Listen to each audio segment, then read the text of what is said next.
Okay guys, so welcome to the last lesson in excretion, and today we're going to look at how the water content of your urine is controlled. So what might happen on a very hot day, or if you've been sweating loads, and similarly if you've been just drinking water all day, how does your body react to it?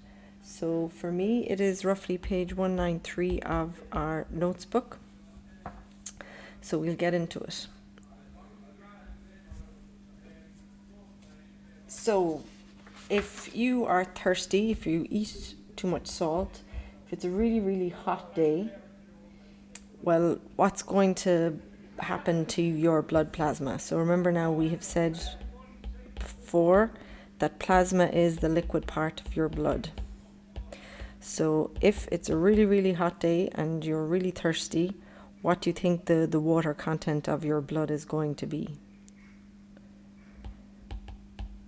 Okay, so if it was really, really hot, you would have a really low water content in your blood. And you would also have, because when we do osmosis, low water will mean that you will have high salt in there, or high solute, so something will be dissolved in there. And your blood plasma is now what's called too concentrated. There's too much salt in there, there isn't enough water. So your body has to do something to help that out, and it looks at your kidneys as the way of getting more water back into your blood. So the name of the hormone is ADH, and you can call it ADH. It stands for Antidiurectic hormone, and its job is to control how much urine you make. Now, in terms of the pieces of information in this, and we will do our brain in the next topic, it's produced in a part of your brain called the hypothalamus, and it is released by that thing called your pituitary gland, and that's in what's called your endocrine system, and we will look at how these guys work in our last topic, so we've only 2 topics left. Now, I suppose I want to make this somewhat easier for you, so if you can have in your head that ADH, if it's there, it's going to promote fluid retention. So when you release the ADH, it's going to make sure that you keep as much water in your system as you possibly can. You're not making urine with it. So ADH has a role in osmoregulation. So we did that the last day, and we said osmoregulation is the control of the salt-water balance in your blood and your cells.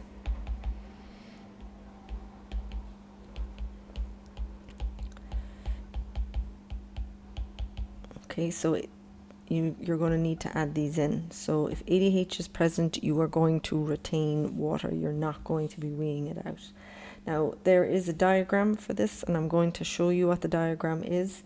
In reality, you just have to be able to explain what happens with ADH if it's a very hot day, or you've been just drinking water all day long. But I'm going to put in the diagram to help you out.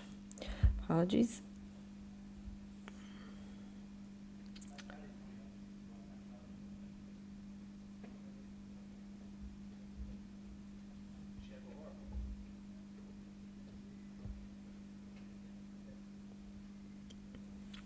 Okay, so we have our scenario, is we'll look at it. It's going to be a hot day. So we're sweating away, so we're going to have a low fluid intake. And we've said if there's low water, then straight away that's going to increase the salt concentration in your blood, or in your plasma, because it's the liquid portion that we're interested in. And when these 2 things happen, they are detected by the brain. So once your brain has figured that out, it knows what it needs to do now. So we've said, just a reminder, ADH promotes fluid retention. So we want to keep as much water as we can. So we keep this in the back of our mind at all times. So it's detected by the brain, and we're trying to keep as much water as we can. So your pituitary in your brain, your pituitary gland will release ADH. And that ADH goes into your blood and it's going to go to kidneys. So ADH will go to your kidneys because that's where it works.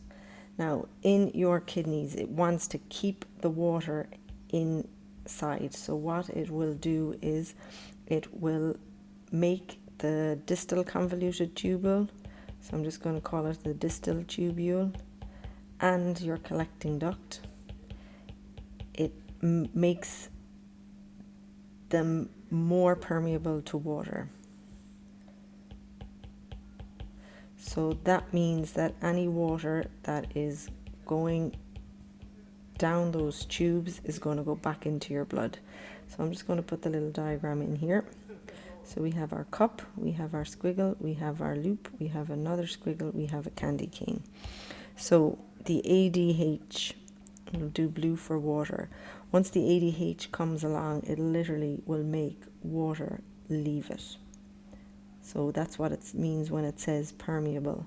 So this is water. It'll come out because ADH is present, and that water is going to go back into your blood.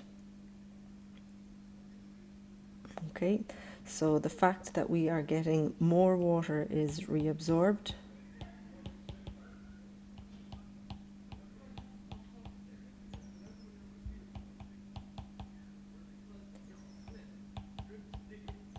So because that happens, the salt concentration is now going to decrease.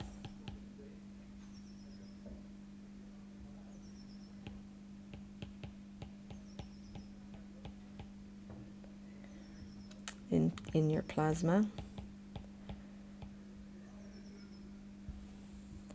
I'm just going to erase this.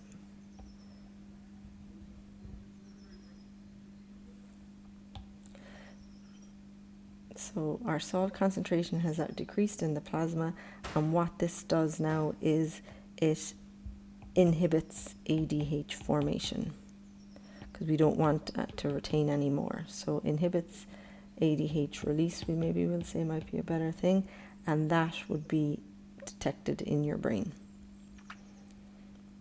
Now, when down here in this portion where our distal convoluted tubule and the collecting ducts are more permeable to water, this is going to make a small urine volume. Because remember we said ADH is all about the fluid retention. So we make a smaller volume of fluid and of urine, and the reason we do that is because more water is reabsorbed into your blood. Okay, so have a look at this, or write it down for yourself, and we will have a look at the language or the words that you're supposed to use when we have to answer questions. So what happens when blood plasma is too dilute compared to normal? So I'm just going to keep writing this up here. So ADH's job is to promote fluid retention. So if our blood plasma is too dilute, it means there's too much water. So now ADH isn't going to want to be present. So that's what's going to happen. If there's too much water in your blood, then there is no ADH released by your pituitary. The distal tubules and the collecting ducts, they are now impermeable to water, and there's no water reabsorbed. So when we have our little diagram here, there's now no water being released. The water is now going to travel straight down into your bladder.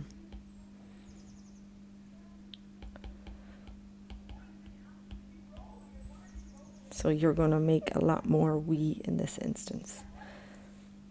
Okay, so that's a question that they like to ask. So you have to have this idea in your head.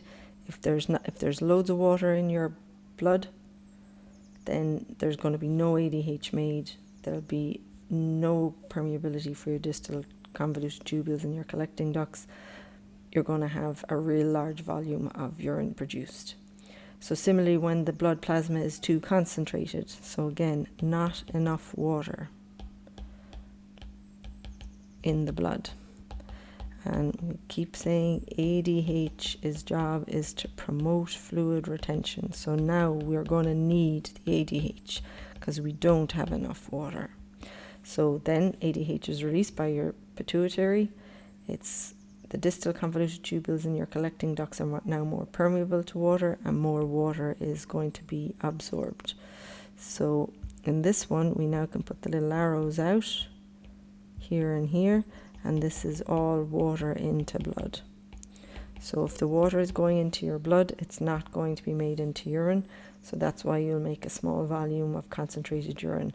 And by concentrated, it means it's usually much darker yellower in colour.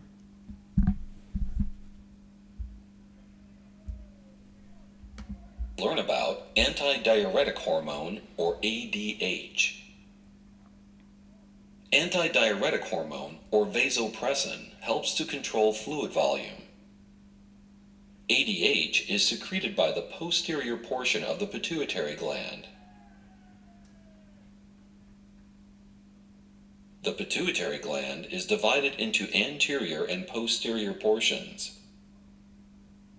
ADH is secreted in response to an increase in blood solute concentration. Blood solute concentration is sensed by osmoreceptors in the hypothalamus. ADH is also secreted in response to a decrease in fluid volume.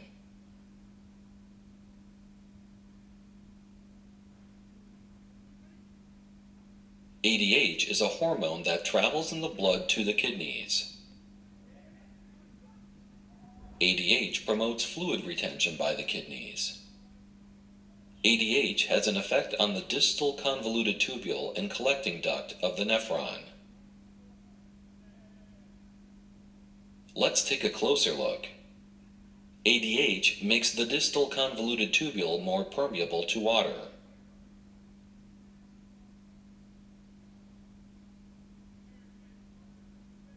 ADH promotes the appearance of water channels called aquaporins. Water moves out of the distal convoluted tubule and collecting duct toward the higher solute concentration in the interstitium.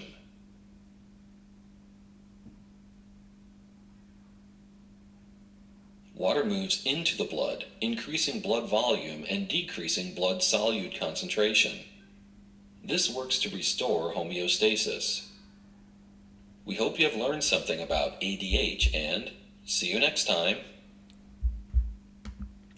Okay, folks, so apologies for the poor edit. So that was just to give you an idea of what's going on with the different person speaking it. And the video will click back in now, because there's all of the urea and the salts and not enough water. So I think that pretty much brings us to the end. If we were in lesson now, we'd be doing our crossword and asking some questions. And we'll be getting ready for our revision lesson. So the only other thing I suppose that I would like to add is the idea that the level of salt controls ADH. So if there's very high salt, you'll get loads of ADH. So high salt means low water, means ADH made. And similarly, if we have low salt, it'll mean high water, and there is going to be no ADH made. Okay, so see what you can do with that. As I say, the diagram is just to kind of give you an idea of the steps, but the last two slides that we've just gone through are in reality what you will have to produce for the SEC. So I'm on Zoom if you need me, get in touch.